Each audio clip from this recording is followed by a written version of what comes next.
That, you know what, we're going to continue investigating gang crime. We're going to come after the gangs that prey on our communities. And that's not going to stop. As long as I'm sheriff, it's not going to stop. I first met Sheriff Rivera when she was a detective with the Metro Gang Unit back in the 1990s. I'm Fox 13 Scott McCain. Back then, she investigated several high-profile gang crimes, including several murders, and at one point, she was actually named Officer of the Year for her involvement in helping solve a gang-related murder in West Valley City. So when a young man was murdered nearly 3 weeks ago near Mount Olympus Trailhead, detectives quickly got on the case. They learned very early on that the suspects they were looking for were part of a local violent street gang. Then, a little more than a week after the murder, they made 3 arrests: a 19-year-old, a 20-year-old, and a 15-year-old juvenile.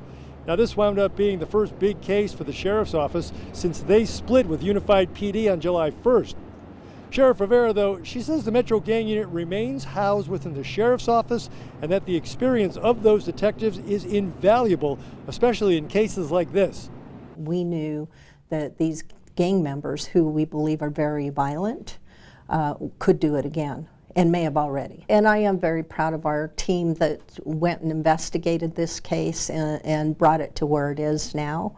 But, you know, we still have to go through the court system and see how we hold them accountable. Sheriff Rivera goes on to say, despite progress made over the years investigating gang crime, the proliferation of young gang members continues.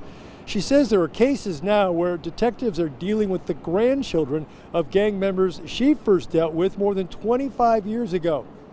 Now, in terms of this most recent homicide, despite having 3 suspects in custody, Sheriff Rivera says the investigation continues because 2 other folks were also assaulted that morning.